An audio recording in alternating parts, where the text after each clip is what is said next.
On this Saturday night, Western wildfires. We're declaring a nationwide evacuation. The massive blazes now threatening multiple communities in Western Canada. There's a lot of nervousness, there's a lot of stress, a lot of people being on edge. How the situation could escalate in the coming days. Immigration irritant. The Americans are irritated. We better get on our horse and figure it out. Why Washington isn't happy with Ottawa's new rules for Mexican travelers. It doesn't really address the core of the problem. Olympic politics. Will the Summer Games be overshadowed by global conflicts? Plus, rescued at sea. The entire province is breathing a collective sigh of relief, an incredibly positive outcome. 7 fishermen missing for days in the Atlantic have an emotional homecoming. Global National. Reporting tonight, Jeff Semple. Good evening and thank you for joining us. After a relatively slow start to the wildfire season, the situation in Western Canada is now heating up. Temperatures are soaring across much of the region, fueling dozens of fires and putting thousands at risk. And this is making matters worse. A lingering heat wave blanketing almost half the country. Daytime highs are expected to climb into the mid to high 30s in parts of BC, Alberta and Saskatchewan, with temperatures pushing the 40-degree mark in some communities. British Columbia, currently the epicenter of Canada's wildfire fight, has more than 300 wildfires burning today. More than half are considered out of control, with around 80 starting in just the past day. The most concerning are in the province's central interior and southeast, where at least 3 wildfires are now posing a threat to public safety. Catherine Urquhart begins our coverage tonight with the escalating wildfire emergency in Western Canada. Throughout the night, flames continued to devour the hillside between Ashcroft and Spence's Bridge in central BC. Dozens of homes have been evacuated, along with 2 long-term care facilities. Hundreds of others remain on evacuation alert. Last night when I got home, I started packing valuable keepsakes into a box. An undetermined number of structures have been lost to the Shetland Creek fire, which covers more than 13,000 hectares. There's a lot of nervousness, there's a lot of stress, a lot of people being on edge. An evacuation order has also been issued in the central Kootenay, north of Nelson, where BC wildfire crews are also on the ground. Just another one of the many fires sparked in recent weeks. More than 2 weeks of a heat wave across BC, and that's continuing today. And then we've had thunder showers and thunderstorms over the past few days, and that's landing in very, very dry forest fuels. Thick smoke is impacting those with health issues, and drivers in the area are being warned to expect road closures. In Alberta, wildfires are also impacting air quality. The air in Edmonton is now rated very high risk. Approximately 150 wildfires are burning in the province, including in Jonvier in northern Alberta and in Jasper National Park. A new evacuation order has just been issued for John Doerr Prairie and Fox Lake. We're declaring a nationwide evacuation. The fire that took a large run last night is now right above John Doerr at approximately 7.5 to 8 kilometers away. Firefighters from across the country and around the world are now assisting local crews as this wildfire season continues to worsen. Catherine Urquhart, Global News, Vancouver. As Catherine mentioned, the Shetland Creek fire in BC's central interior is one of the most dangerous currently burning in the province. Our Aaron MacArthur is in the BC interior for us tonight. So Aaron, what's the latest? Jeff, we're still in the middle of an active fire zone here. We're just off Highway 1 between Spence's Bridge and Cache Creek, and the fire burning just a couple of 100 meters away. We're so close we can hear the crackle of the flames. It is hot today, in the mid-30s. The wind is starting to pick up this afternoon, and there is a danger that this fire could make another run towards population. There has already been property loss. In the hills behind me, there are several rural properties as well as homes belonging to members of the Cooks Ferry First Nations. The damage to those structures has not been confirmed, but BC Wildfire says an assessment could come as early as Sunday, but nothing will happen until it is safe to put people on the ground. Several dozen people have been put on evacuation order here in this corridor. There are hundreds more that are on evacuation alert. People have been told to pack what they can and be ready to go at a moment's notice. Very much a sense of apprehension here amongst people who remember what it's like to be evacuated and don't want to face it again. Jeff. All right, Aaron MacArthur near the town of Cache Creek, BC tonight. Thanks, Aaron. And some much-needed good news regarding wildfires on Canada's east coast. Thousands from Labrador City who were forced from their homes over a week ago will now be able to return over the next couple of days. We're in the good position today to be able to partially lift the evacuation order. Over the last few days, we've been fortunate enough to have boots on the ground, combined with good weather and good fire suppression activity from the air with our water bombers.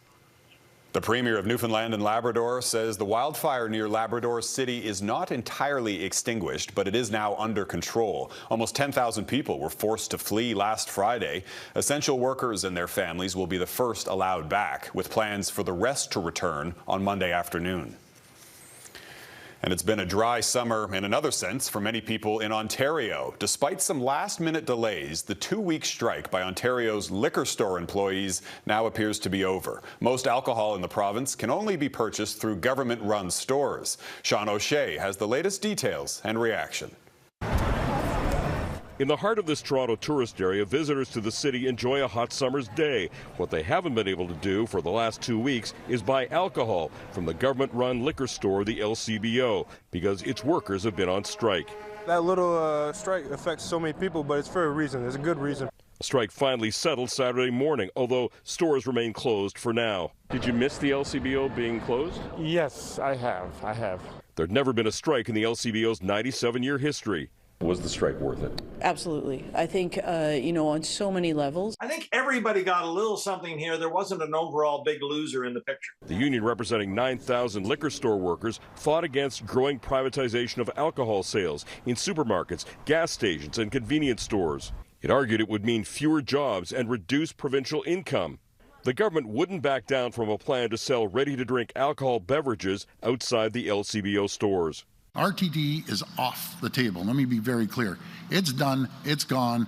That ship has sailed. It's halfway across Lake Ontario. It was very silly for them to go on strike, and I think it's very nice that you can get wine and beer in the local stores. The union says it won job security guarantees. That all 680 of the current LCBO locations remain open, that the agency stores are capped at the number they are now. And a more than 7% wage increase over 3 years. We've also added 1,000 new jobs, permanent part-time jobs. We've added 60 more jobs in the warehouses. These are incredible gains for our workers. I'll give that bargaining chip up, but I'll do it once I get a whole lot of other things. And they got a whole lot of other things. For bar and restaurant owners who said the strike was making it hard for them to make money, the end is welcomed. Yes, I think a lot of people are happy, especially this time of year.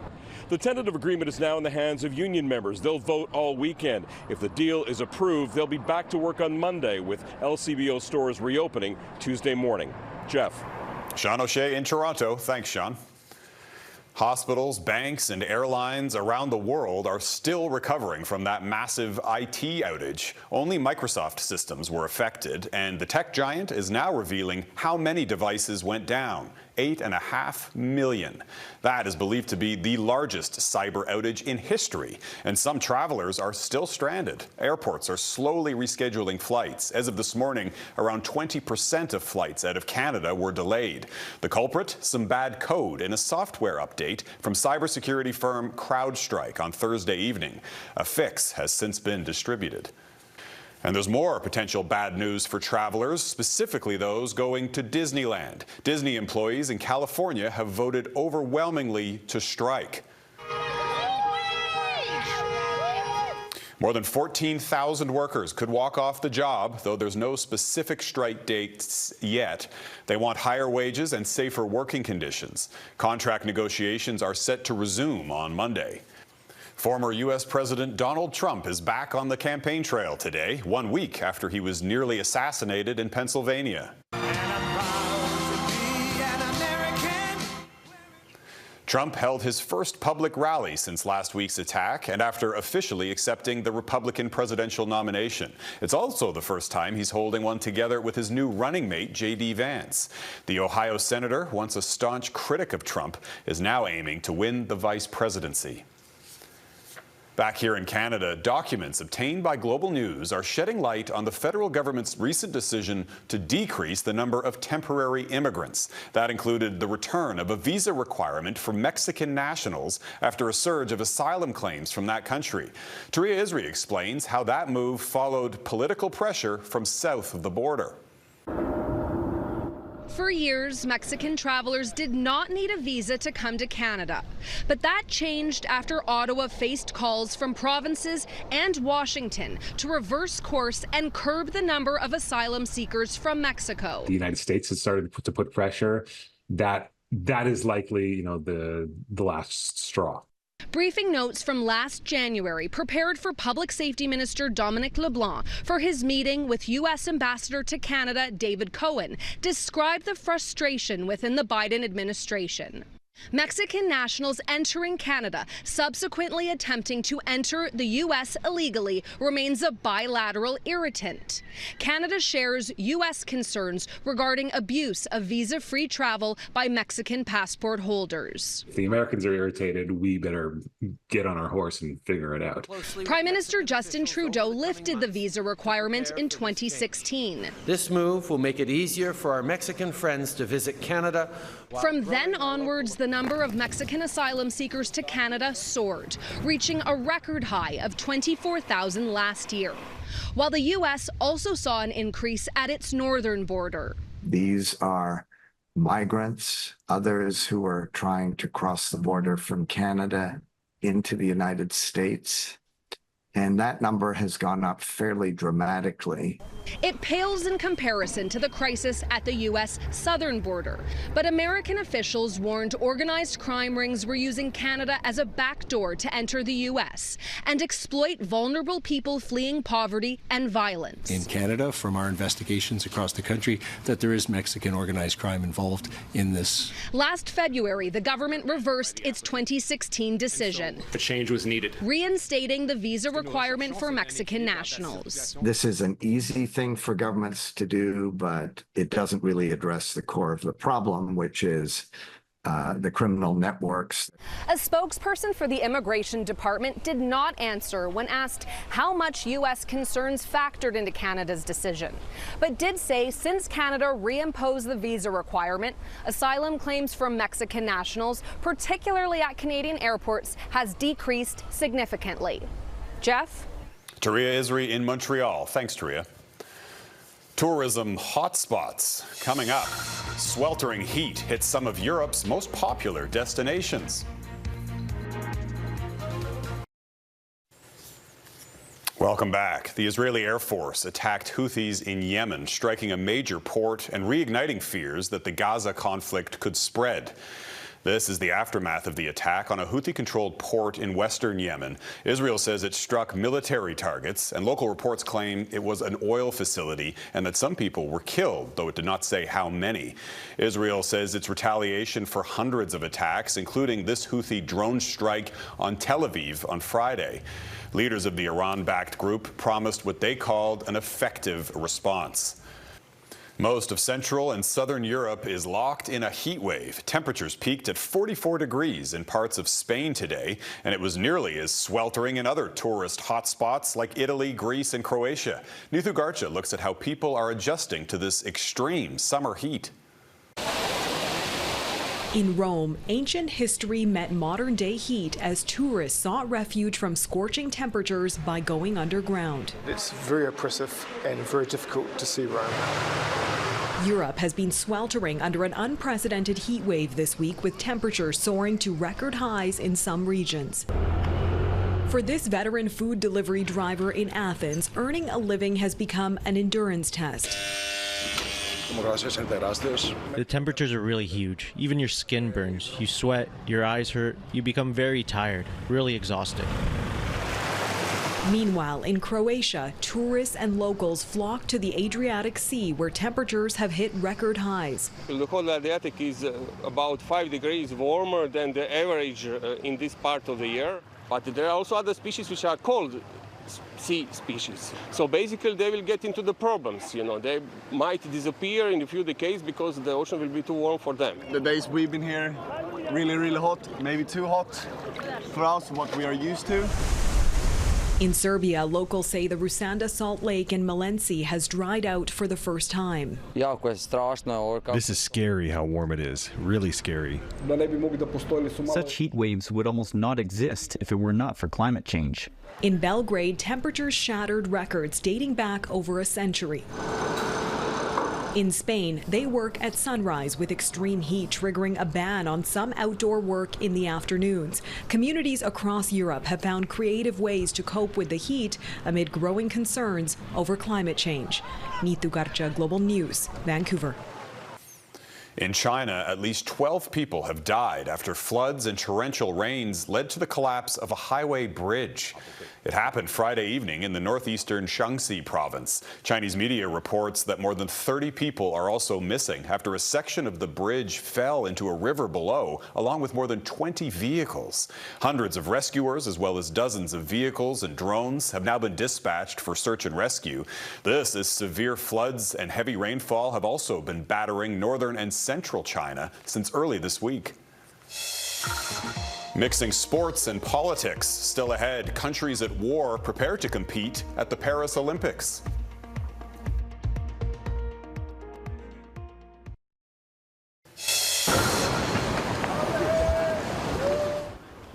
The Olympic torch relay continued today with some aquatic segments. Torchbearers took the flame down the whitewater rafting course, then out on a rowing shell. The journey continues all week through Paris and Olympic venues, and the Summer Games begin next Friday with the opening ceremonies. These Olympic Games take place under the shadow of global conflict. Some of the competing nations are actually at war with each other. Nathaniel Dove looks at the difficult balance between sports and politics. The Olympic Games are just days away. The backdrop this year is violence in Ukraine and Gaza. What we are asking for right now is for Israel not to participate to the Olympic Games. Both fights have galvanized people around the world. I think it's absolutely unfair and doesn't come along with the Olympic spirit. Some Ukrainians also calling for Russian athletes to be barred from the Games. It's connected deeply to national identity, right? It's always been used in political ways. A researcher says the Olympics mixing sports and politics is inevitable. As a space for messages, for the idea of arguments and positions to be staked out in a very visible way, there's nothing bigger than the Olympic Games. The U.S. boycotted the 1980 Moscow Games to protest the Soviet Union invading Afghanistan. In 1972, Palestinian terrorists kidnapped and killed 11 Israeli Olympians. French elite forces formed shortly after that attack. They're training for the worst. The Paris Games security head says they've been preparing for 5 years. We have an unprecedented security operation with over 45,000 security agents. And he says he hasn't needed to change plans, even after an assassination attempt on a former American president. We stand with the flag to represent the millions of Palestinians around the world who have been silenced. Palestinians are competing at this year's Games, so are Russians and Belarusians, though not officially for their country. Political doesn't mean violent. Adolf Hitler wanted to use the 1936 Games to herald his racist, fascist regime. Then Jesse Owens, a black man, won the 100-meter dash, infuriating Hitler. So as much as the Games are about competition, they're also about sending a message.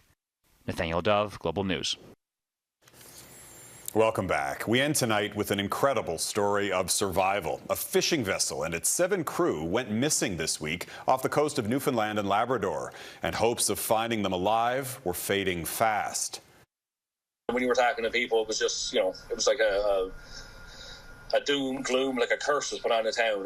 The mayor of New West Valley says the 7 crew members are all from the small fishing town and surrounding area. Their boat went missing Wednesday night. Its last known location, 300 kilometers northeast of Gander. Search teams spent 2 days scouring the seas. The biggest factor, I think, from the search would be the intense fog that we had. The Coast Guard says there'd been a fire on board, which destroyed the boat and its radio equipment. The crew escaped onto a tiny life raft. They were really lucky to get off and really lucky to get into the raft. The crew only had 1 flare left, which was spotted by a rescue helicopter. The call came over the radio. 7 persons aboard the missing fishing vessel Elite Navigator has been located. Their hometown erupted. The men made it safely to shore this afternoon, met by hundreds from the community. There's no words out there that can describe how happy the whole community is. It's amazing. If there's such thing as a perfect ending, then this was a perfect ending.